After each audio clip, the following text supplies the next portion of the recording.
After all the speculation about this year's Nobel Peace Prize, Venezuela's opposition leader in exile gets the call. I have no words. This is a movement. This is an achievement of a whole society. I am just, one person. I'm Carolyn Beeler. Today, the view from Venezuela. Also, as Israel and Gaza take steps toward peace, questions loom about disarming Hamas. We've been 80 years at this conflict now. All we've seen is a cycle of violence. It just has to break. Plus, in the Pacific, an old rivalry has not died out. What people will say publicly is that the temperature has been lowered, but the actions of Australia say otherwise. Those stories ahead on The World. This is The World. I'm Carolyn Beeler. Thank you for joining us today. After 2 years of death and destruction in Gaza, we're seeing what could be the beginning of the end of that war. The Israel Defense Forces posted videos of trucks and armored vehicles moving back from their positions inside of the Gaza Strip. This came after the Israeli cabinet's approval late last night of the 20-point peace plan brokered by the Trump administration. And today, around noon, the ceasefire officially went into effect. These are moments of high anxiety, Israeli military spokesperson Effie Defrin said in a video statement.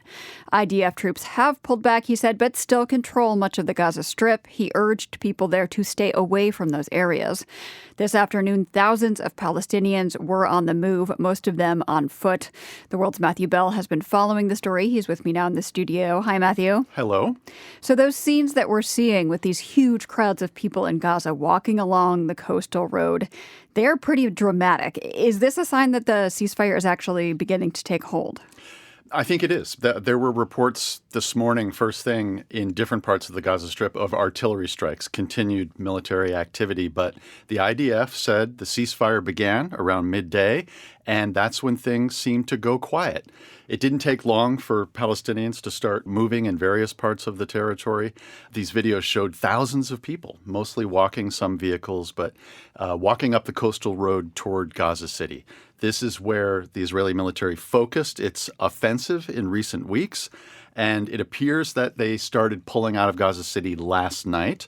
Remember, Gaza City was the biggest urban center in the Gaza Strip before the war. About 700,000 people live there. And like much of the territory, a lot of the buildings there are damaged or destroyed, and that is what a lot of people are returning to right now. Returning to see what is left. As that IDF spokesperson said, as part of the ceasefire deal, Israeli troops have pulled back. Where are they exactly now? So there's a map that was put up by the White House that illustrates this really well, and it shows a yellow line that was agreed to through negotiations with Hamas, the Israelis, where the IDF has now apparently pulled back to. It still leaves the Israeli military in direct control of about 50% of the Gaza Strip, and the IDF says that it can operate anywhere it wants to. But later phases of this peace plan will see Israeli troops pulling back further to a couple of other lines. Eventually, they will still have one security zone around the edge of the Gaza Strip. So a phased pullback. Exactly, as the different steps go forward. What's supposed to happen now, and what the Israeli public will be watching for very closely, is the release of the remaining hostages. This is 20 people that are thought to be still alive, and another 28 bodies of people taken on October 7th. This exchange is supposed to happen on Monday or Tuesday. All eyes on that next week then, of course. And what is the status of aid deliveries into Gaza, this hugely important issue? Have those started going in? Humanitarian aid groups say they're ready to start sending in the trucks. They have food, medicine, other supplies in the area ready to go. A UN official told the Associated Press today that Israel, which controls the border crossings into Gaza, has given the United Nations permission to start delivering this aid. This is also part of the peace plan that Donald Trump brokered. News reports say that 600 humanitarian aid trucks will be going into Gaza every day from here on out. Remember that much of the Palestinian population is in desperate need of assistance.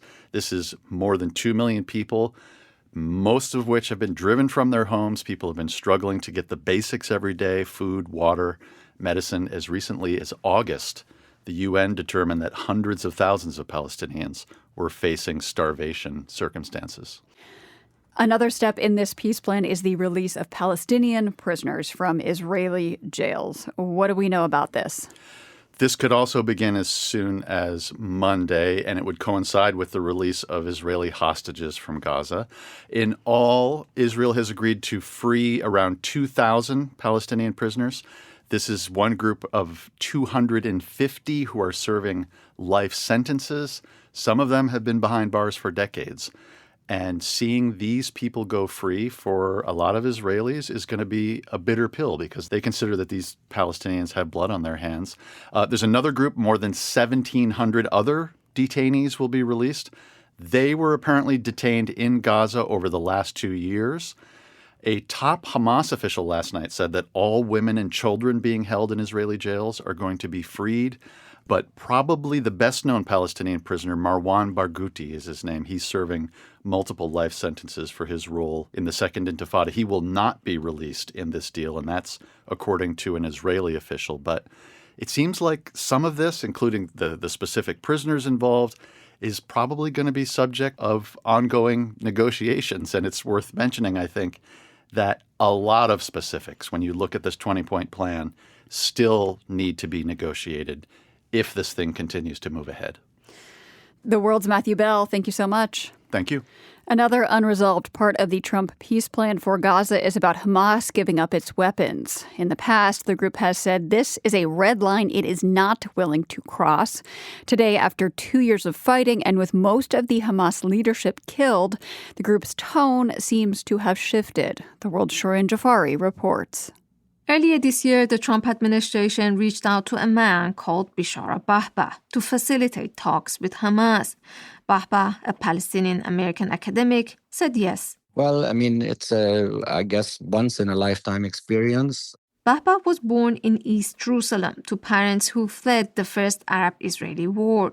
In the 1970s, his parents settled in the U.S. and he went to Harvard University.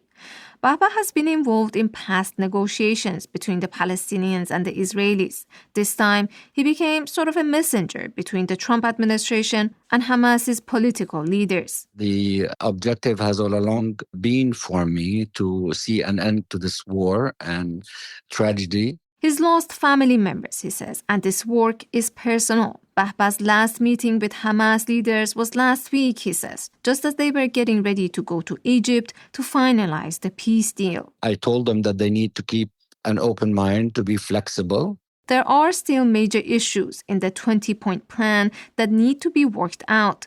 Disarming Hamas is one of the biggest sticking points. Bahbah tells me from his conversations with the group, they seem mostly open to the idea. U.S. officials have said that disarmament, from their perspective, could entail the handing over of heavy military equipment while allowing them to retain personal firearms. If that's the case, I think that they are committed to disarm in that fashion. In this case, heavy military equipment means things like rockets. Yossi Kopperwasser heads the Jerusalem Institute for Strategy and Security. He's formerly with the Israeli military intelligence.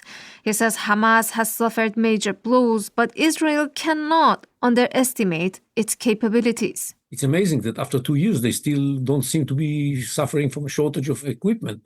Kopperwasser says as the Israeli military entered Gaza City recently, it found caches of weapons. He says Israel must condition the reconstruction of Gaza to Hamas giving up its arms. Because in the past, when Israel hasn't done that, it's only led to future wars and emboldening of the group. We have to make sure that the Palestinians know that their sacrifice was not justified. And the way to do it is to make sure that Hamas leaves power and is removed from power in Gaza. That's the way to deliver the message that 7th of October was a terrible mistake. Tahani Mustafa, with the European Council on Foreign Relations, says past experience has shown Palestinians that disarming can leave them open to violence from Israeli forces. Like in the early 2000s, she says, when Fatah, the Palestinian faction leading the occupied West Bank, handed over most of its weapons in exchange for a promised state. that never came to fruition. And what was worse was that Israel at that time had very much abused what it reserved for itself, the right to go into Palestinian communities, conduct targeted assassinations, mass arrests, incursions that often, always come with Palestinian fatalities and destruction of civic infrastructure. Some of that continues in the West Bank today, Mustafa adds. She says Hamas wants to keep its smaller personal arms, not just because of threats from the Israeli army and some settlers. Hamas is not by any measure popular within the occupied territories, neither before the 7th and certainly not after the 7th. So there is a lot of concern that this could leave many members, if they do disarm, vulnerable to potential sort of intercommunal retribution and seeking justice. For disarmament to be effective and durable, it needs to be part of a broader political process. That's according to Oliver McTernan, who directs a UK-based NGO called Forward Thinking. In international law, Gaza is an occupied territory. Until there is an establishment of a Palestinian state with real agency and sovereignty, I think we will always have the real risk and threat of violence in the region. McTernan has spent more than 2 decades working in conflict resolution. He says peace negotiations and disarmament can take years to come through, as it did in Northern Ireland. The Trump administration announced last night that it will be sending around 200 troops to the Middle East to oversee the implementation of the deal. For The World, I'm Shirin Jafari.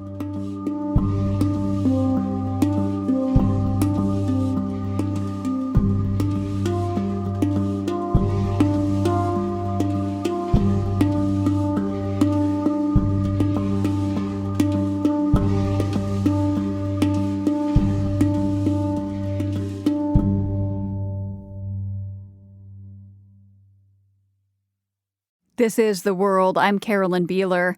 Most of us spend our days surrounded by electronics, phones in our pockets, computers in front of us, clocks on the wall. They all require rare earth minerals, and almost all of those are refined in China. The Chinese government has just announced new restrictions that will limit the export of some of those minerals. They're also used in a wide variety of automobiles, especially EVs and hybrids. And then significantly for the United States, these elements are important also for a wide array of defense systems. That's John Zinn. He's a fellow at the Brookings Institution focusing on China. He told me today that the restrictions deal with the entire supply chain, not just the raw material at the point of export.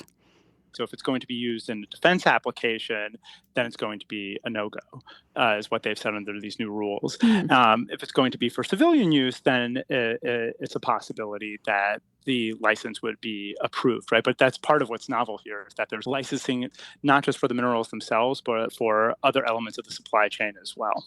So this may or may not impact like our cell phones or our computers going forward. It could very well. And I think that is where China has left itself some wiggle room. And this is the real question whenever they impose these export controls, is how stringently are they going to implement and enforce them? How difficult is it going to be to get one of these licenses? And I think they've recognized this year that they have a real chokehold on this. I think they were a little surprised by how effective this was in gaining leverage over the United States earlier this year. And these are different from earlier export restrictions on rare earth minerals because they cover more of the minerals and also more restrictions on who they can end up in the hands of? Who they can end up with, and then also how they get processed and refined, and how you actually take the mineral from something in the ground to actually making it a magnet or some other kind of piece of equipment that goes into it, right? Because China doesn't just control a lot of the processing for that; they also control a lot of the intellectual property that goes into those processes. So the intellectual property itself, for turning it from a piece of rock in the ground to an actual widget that goes into a defense system or into your phone, that is all now subject to these export controls as well. So that's really the key difference. And they are the only ones with the knowledge of how to transform these raw materials into a usable material for like a cell phone. Is that what you're saying? Yeah, and it's not just that they're the only ones with the knowledge. There are others, and there have been efforts from under the Trump administration to try to build out supply chains that don't depend on China, but they have a massive advantage in this, right? Both in the extraction of it, but also in the processing. They have put a lot of time and energy and manpower into perfecting these processes in recent decades, and so they just have an outsized role in this. So there have been discussions underway in Washington for quite some time about how to develop alternative supply chains and diversify our supply chain so we're not so heavily dependent on China. But that is going to take a lot of money and, more importantly, a lot of time to get that right. And so why is China adding these minerals to this list of export controls now? The timing question is a really interesting one, right? Because the U.S. has imposed similar kind of export controls on semiconductor technology, in particular, under our foreign direct product rule back during the Biden administration, right? So this is not necessarily a one-for-one response. If anything, the vibe was pretty happy just as of a couple of weeks ago, relatively, in the bilateral relationship between the U.S. and China, because both sides were preparing for a potential summit on the margins of the Asia-Pacific Economic Cooperation Summit at the end of the month between President Trump and President Xi. So the timing here is really interesting because it's not in response to something proximate. I think they did it intentionally right before that meeting. Right? I think they feel like they have leverage over the United States going into that meeting. They feel that President Trump wanted the meeting and wanted some kind of deal, and that gave them room to pursue these measures and press the United States. So this is potentially something that China can negotiate on as it continues these trade talks in this tit-for-tat tariff war. Yeah, exactly, potentially. And I think what's really important, one of the details in the announcement from the Chinese side is that these will not go into effect until December 1st. So that provides some runway for a conversation to happen about what are going to be the parameters of this export control, how stringently are they going to be implemented, and other aspects of this as well, because there are a lot of questions floating around. Could these just be scrapped entirely, depending on the outcome of trade talks? I think that's unlikely. What happened in the earlier phases of the trade war after the Trump administration imposed its quote-unquote Liberation Day tariffs back in April is that China agreed to resume exports of rare earths to the United States, but left the new export control regime that it had put in place, it left that intact, right? So U.S. companies still had to go through the process of getting a license. It was, again, that core question of how hard was it going to be to get that license and how hard was it going to be to access those minerals. And that is my understanding of what was agreed to. So Chinese officials have cited national security as the reason for these restrictions. What are the facts that back that up? I think, from their perspective, I think the most important aspect of this that backs it up is, some of these minerals and products do go into U.S. defense systems. And I think that's probably going to be the part that will be the least negotiable with the Chinese because of that element of the equation, right? But for other things, I think there's less of a national security case to be made for it, probably where there's more room for negotiation as well. What questions do you have looking ahead at how this plays out? Well, I think the crucial question is whether or not some kind of meeting actually happens now between President Trump and President Xi. And this is fast moving, but the president just went on social media this morning saying he sees no reason now to meet with Xi at APEC. And because of this new rule. Because of this move, right? And he says very explicitly in his post that he was surprised by this. And that the U.S. is considering its own suite of countermeasures. It could be financial, he said. It could be a tariff escalation, right? So this was very much a high-risk move by the Chinese side that could have blown up this meeting, and it seems like they were willing to take that risk. So I think that's going to be really key about how this all plays out, whether a meeting goes back on the books or whether we are in for another period of escalation like what we saw back in the spring. The back and forth continues. Yeah, and I think what China learned from that last round of escalation and de-escalation is that I think they felt they had, if not more leverage over the United States, they were willing to endure more pain than the United States was. Right? I think the perspective from Beijing was very much that the Trump administration blinked and walked back on the tariffs, and Beijing got a return to the status quo ante that existed, which I think they were very comfortable with. And I think that has fed the timing of all this, right? I don't think they would make this kind of move unless they thought that they would come out ahead on the other end of this. Interesting. And maybe they've miscalculated, but that's a real possibility. But I think that was their calculation going into this. That was John Zinn speaking with me from the Brookings Institution earlier today. People in Venezuela hear the voice of their opposition leader in hiding when a recording of a phone call goes viral. It's a phone call to tell her she's just won the Nobel Peace Prize. Also ahead on the show, France's government keeps dissolving, and that is a problem for France, but it is also a problem for the rest of Europe. Stay tuned. You're listening to The World.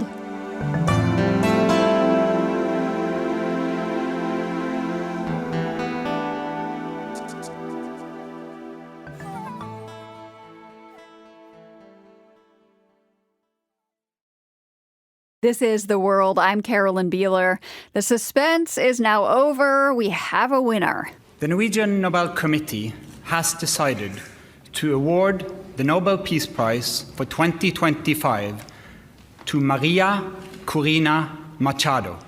María Corina Machado, the Venezuelan politician who led a movement to oppose the country's authoritarian leader, Nicolás Maduro, in the 2024 presidential election.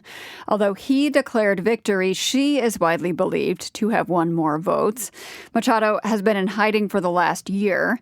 In today's announcement, the Nobel Committee called her a brave and committed champion of peace who keeps the flame of democracy burning amidst a growing darkness. The World's Tabisa Isaiah reports on the significance of this award for Venezuelans. It was just before 5 a.m. when the phone rang somewhere in Venezuela. Hello? Hello. Yes? Yes. Hello? Am I talking to María Corina Machado? The voice on the line came from Oslo. Corina? Still half asleep, María Corina Machado listened as the secretary of the Norwegian Nobel Committee told her she had just won the Nobel Peace Prize. Well, I have no words. Thank you so much, but I hope you understand this is a movement. This is a achievement of a whole society. I am just one person. Her stunned reaction quickly went viral across Venezuela, where she's known as the Iron Lady. For more than 2 decades, Machado has challenged Venezuela's socialist regime, which has ruled for 27 years under Hugo Chavez and Nicolás Maduro. She built a powerful social movement that managed to unite a fractured opposition ahead of the 2024 presidential election. La nuestra es una lucha cívica y pacífica. Her rallies, often held in small towns across the country, drew massive crowds of Venezuelans desperate for change. Her movement is widely believed to have defeated Maduro in a vote the government refused to recognize. And after that, Machado went into hiding. Her allies were exiled or jailed, and her movement was forced underground. Political analyst Vanessa Neumann, a personal friend of hers, says Machado's courage comes at a high personal cost. María Corina Machado has basically stayed in country really alone while everybody else has fled. She has given up her children, her marriage, and stayed in country to carry on the fight. She's always been very clear-eyed and very brave.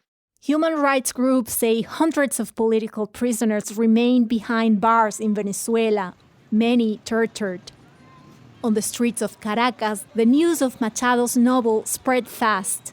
My colleague Isabel Guerrero spoke with people in the streets about what it means. It's a pride for all of us, says Luis Blanco, a plumber.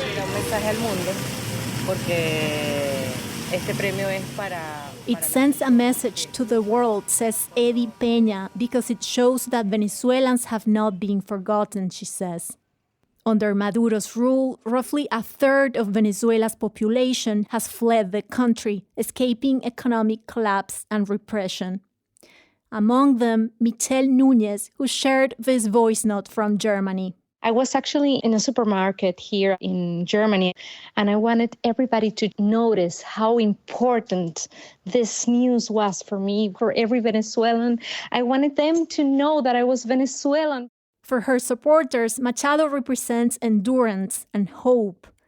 David Smiley, who researches Venezuela at Tulane University, says The Nobel Committee's decision is as strategic as it is symbolic. Oftentimes, the Nobel Committee seems to use these awards not to celebrate the past, but to sort of affect the future course of events, by getting awardees to sort of live up to their new international status. Smiley says the prize could unify Venezuela's opposition, at least temporarily.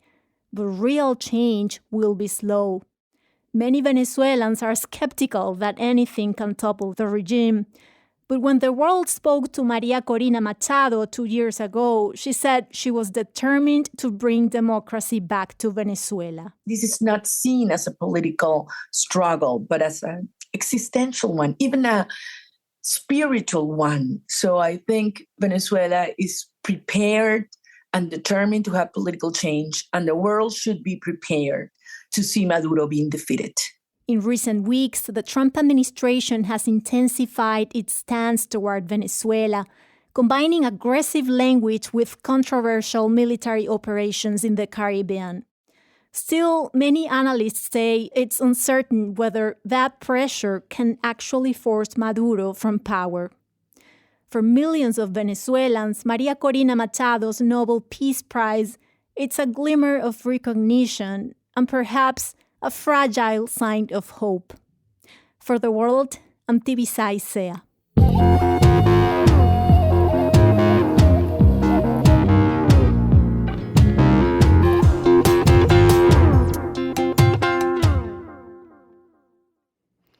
Australia has signed 2 major security deals this week. First, with Papua New Guinea earlier in the week, and yesterday another deal with India.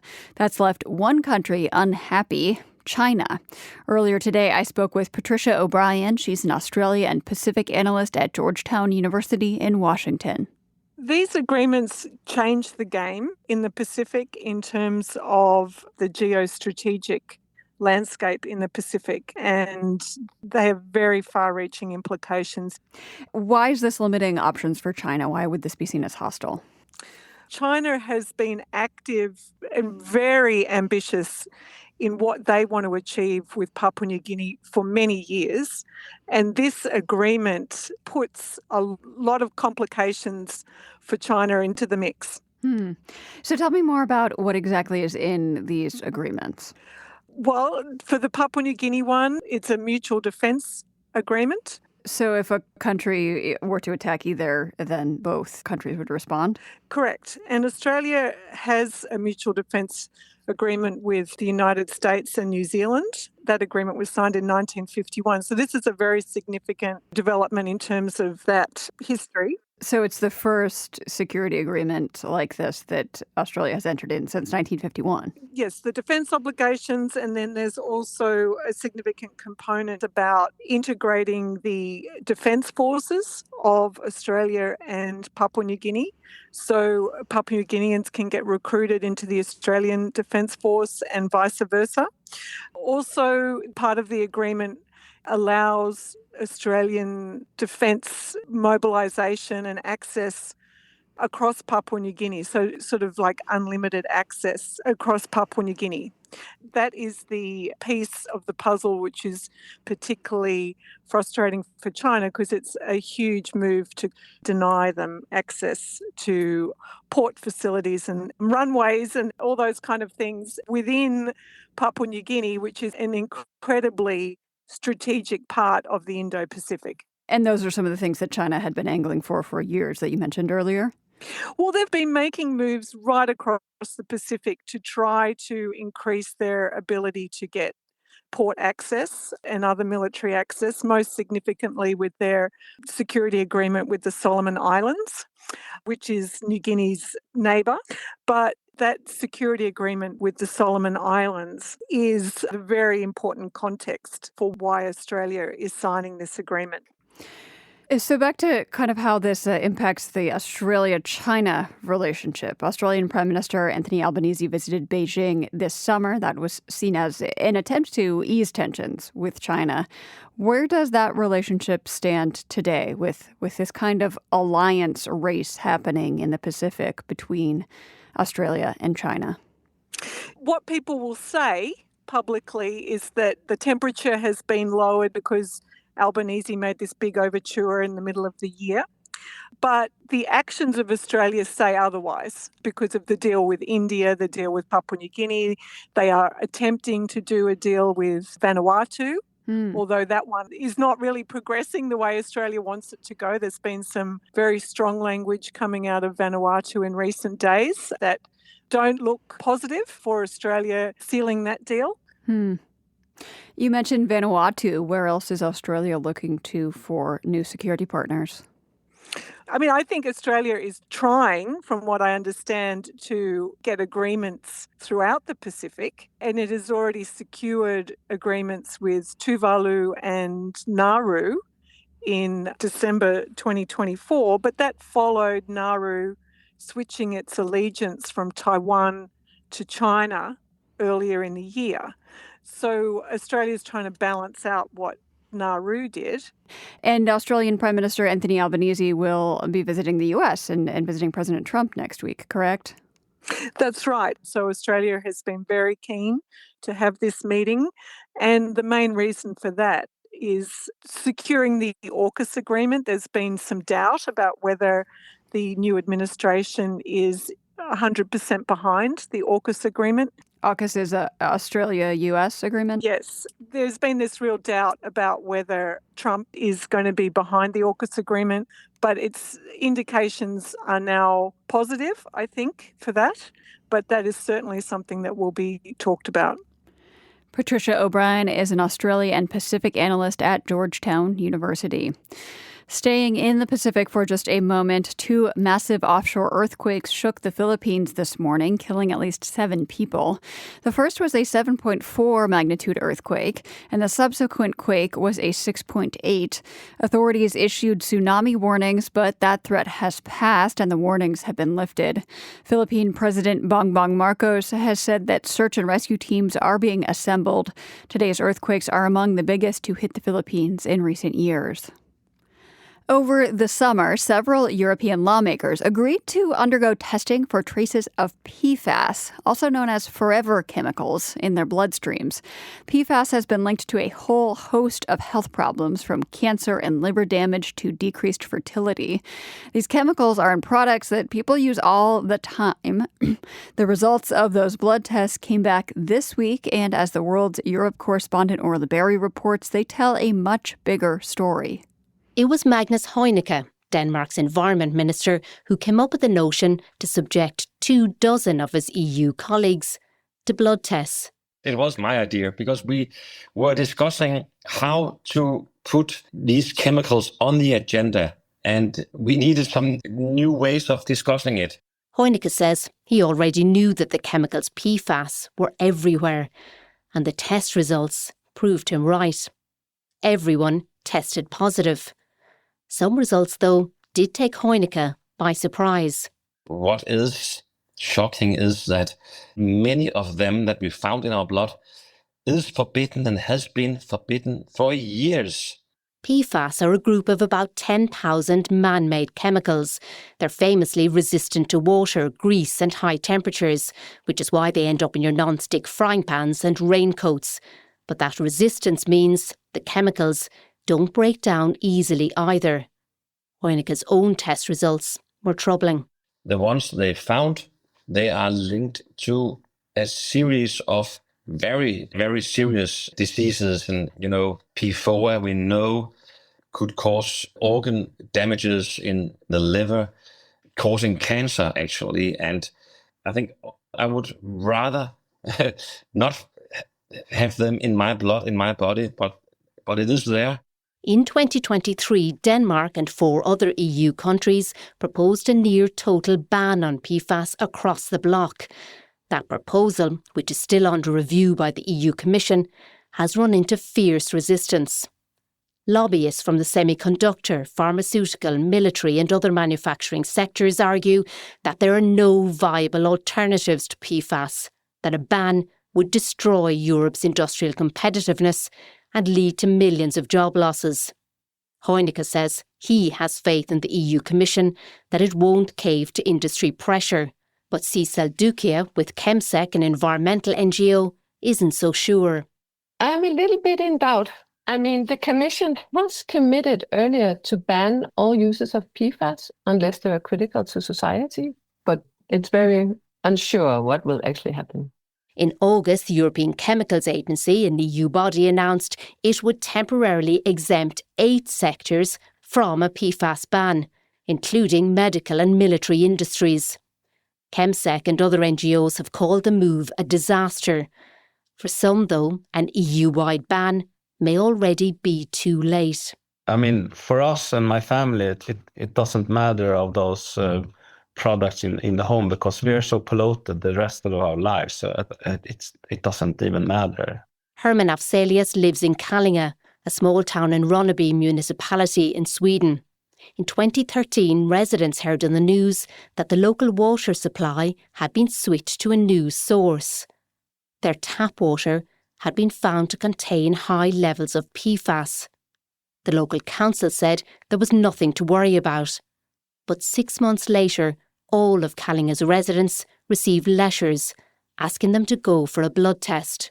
That was the really point when I really reacted. Okay, why do I need to leave my blood and my children and so on? That's the point when I realized, damn, this has been going on probably for a very long time. Afzelius's blood was tested for PFAS chemicals. It was shockingly high. I mean, it was maybe 50 times higher than what's kind of normal, the background levels.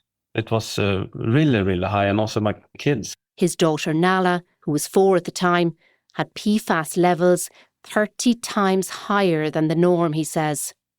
The town of Kallinge is home to a military base, and for years firefighters would go there to train, spraying foam that would later seep into the soil. The foam has since proven to contain very high levels of PFAS. Earlier this month, the EU announced a ban on the use of PFAS in firefighting foams. Afzelius says he expected the local council to take responsibility for what happened, but it did nothing, he says. Yeah, I mean, it's horrible. I don't know the English word I'm looking for. It's like a betrayal. It's really hard to explain, but you really feel that they left us behind, totally. Eventually, Afzelius and dozens of other residents came together and sued the municipality. 7 years later, Sweden's Supreme Court ruled in the residents' favour. That legal challenge, though, wasn't his only battle. In 2021, Afzelius was diagnosed with a rare form of cancer, and he's not alone. The group that took the council to court had appointed 6 board members. 4 of 60 have got cancer last 5 years. That's 4 out of the 6, he says, and they're all under 50. Afzelius says he's happy to see EU lawmakers waking up to the dangers of forever chemicals, even if for him it seems to be years too late. He will keep speaking out, he says, because maybe something can be done to protect future generations. For The World, I'm Orla Barry. You're listening to The World. This is The World. I'm Carolyn Beeler. France just got a new prime minister, the same one who resigned earlier this week after just weeks in office. French President Emmanuel Macron reappointed Sébastien Lecornu after heated negotiations with party leaders across the political spectrum. France has gone through 6 prime ministers in 2 years, plunging the country, and Macron especially, into political chaos. All this turmoil also has French allies across the globe on edge. The World's Jerry Haddon reports from the French city of Montpellier. More than 3 out of 4 French voters want President Macron gone from power. That's according to a national poll this week. In the 8 years since the centrist, business-friendly leader came to office, a lot of people say life has only gotten harder. On débourse beaucoup d'argent, et nous, en termes de pouvoir d'achat, en tant que citoyens, c'est toujours compliqué, quoi. Take Dylan, a young man working in a smartphone repair shop in downtown Montpellier. He tells me salaries are not keeping up with rising prices for food, for rent, for everything, he says. Dylan says he doesn't blame Macron for that, but he does say the president made things worse by trying to raise taxes, pushing back the retirement age, and cutting social services. A lot of people agree with Dylan, as in millions of people. This is from one of several nationwide protests this fall against Macron's cost-cutting measures. Those measures are meant to reduce France's ballooning debt, but each time Macron goes taxing and slashing, his shaky coalition collapses. All this instability, political and financial, is bad for France, but it's also worrying for the 27-member European Union. The big one, and the most pressing, is the possibility of another Greek-style sovereign debt crisis. So says Joseph Downing, a senior lecturer and expert on France at Aston University in Birmingham. Because they're part of the Eurozone, this could also drag the rest of the EU into some sort of debt crisis if France can't get a grip on spending, can't get a grip on political instability, requires some sort of IMF external type bailout. It would be catastrophic for the Eurozone, precisely because France is the Eurozone's kind of second largest economy after Germany. At a time when Germany's economy is faltering as well. Finances aside, Downing says the crisis also threatens gains Macron has won for Europe on the world stage. In that Macron has been very much focused on reasserting France's role both internationally but also specifically within the context of the European Union. So pushing for greater EU integration, pushing for the creation of a European army. And for an EU that can defend itself and its allies on its own. Last March, after a summit with President Trump and Ukrainian President Volodymyr Zelensky, Macron emerged from the White House sounding like a statesman. He said Europe was Ukraine's security guarantee, independent of the U.S. Et ce que je veux faire depuis maintenant plusieurs années, c'est remettre l'Europe autour de la table. For years now, I have wanted to get Europe back at the head of the table, he told French reporters. Europe, throughout the Cold War, he said, never built its own security architecture. If we Europeans can't stop Russia's military aggression, he said, our own security is at risk. Only a strong, united Europe, he said, guarantees peace on the continent. Ironically, that foreign policy vision resonates domestically, even among Macron's many detractors. Sur le côté national, non, mais sur le côté international, heureusement qu'on a un Macron. Voilà. One local resident in Montpellier, who will only give her first name, Dominique, says Macron has failed at home. But internationally, she says, we're lucky to have him. Look at Ukraine, she says. He stood up for Ukraine. And he stood up to President Donald Trump, says Sébastien Maillard, a European analyst at the think tank Chatham House in the UK. For example, the two leaders diverged on climate change. That display of independent thinking combined with power has actually helped bolster the bilateral relationship, Maillard says. The fact that he represents a G7 country, the fact that France has a nuclear deterrence and quite an important army, but also the fact that Macron speaks good English and is able to get into a personal relationship. I think that helped make him respected. Well, thank you very much, everybody. It's a great honor to be with a friend of mine, Emmanuel Macron, President of France. This was President Trump just 2 weeks ago, with Macron back at the White House, discussing the wars in Ukraine and in Gaza. He's doing a really good job. He's fighting hard. He's fighting on a lot of fronts. Lots of praise there, but Maillard says ultimately President Trump warms most to strength. And if Macron continues to bleed prime ministers, he's weakened on the world stage. And domestically, that plays into the hands of France's far-right National Rally Party, or NR. In snap elections in 2024, the NR won the most votes, though not an outright majority, but its popularity remains high. Maillard and Aston University's Joseph Downing are quick to point out that France's far right has never actually held power. They say it would likely become more centrist when faced with the realities of ruling. That's a European issue, but Downing says there's a larger global struggle underway between democracies and autocracies. The kind of which we've not seen since the end of the Cold War, in a sense that democracies and democratic norms are under attack. Autocracies like Russia and China are doing a very good job of fighting that public relations war against democracies, right? In the sense that, your public finances are terrible, there's no law and order, immigration's out of control. So, says Downing, it's in the interest of democracies everywhere for France to form a government, fix its finances, and maintain a united European front against Russia and other anti-democratic forces. For The World, I'm Jerry Haddon, Montpellier, France. Often we end the show on a Friday with some music, but today I am grabbing some sound I love from the archive to ease you into spooky season.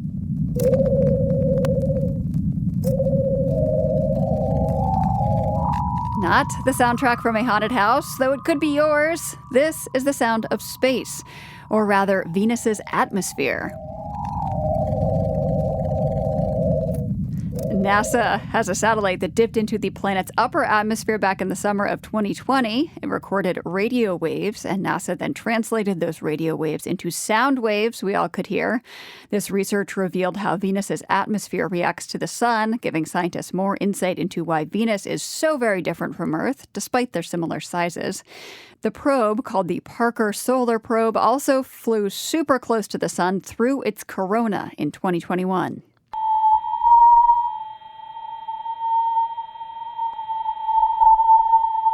Here are some more spooky sounds from that mission.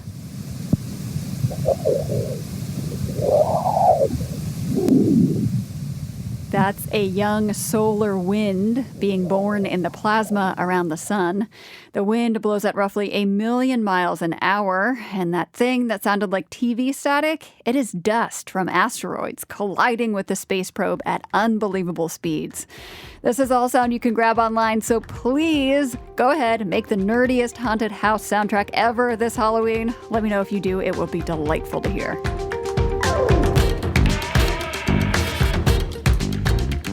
The World is produced by GBH and PRX, broadcasting weekdays from the Nan and Bill Harris studio in Boston. Find us online anytime at theworld.org and find our original reporting on YouTube. Be sure to subscribe to our new channel there. I'm Carolyn Beeler. Have a great weekend and join us when we're back here on Monday. The World is supported by the Corporation for Public Broadcasting, a private corporation funded by the American people, from the Carnegie Corporation of New York, working to reduce political polarization through philanthropic support for education, democracy, and peace. More information at carnegie.org. By the John D. and Catherine T. MacArthur Foundation, committed to building a more just, verdant, and peaceful world. macfound.org. By the PRX Ambassador Council, whose members include Jan Elizabeth, Jane Johnson, Kira and Peter McGrath, Leslie Meadowcroft, Maggie Walker, Ravi Mohan, and Rich Gorlick. The World's theme music is composed by Ned Porter. The World is a co-production of GBH Boston and PRX.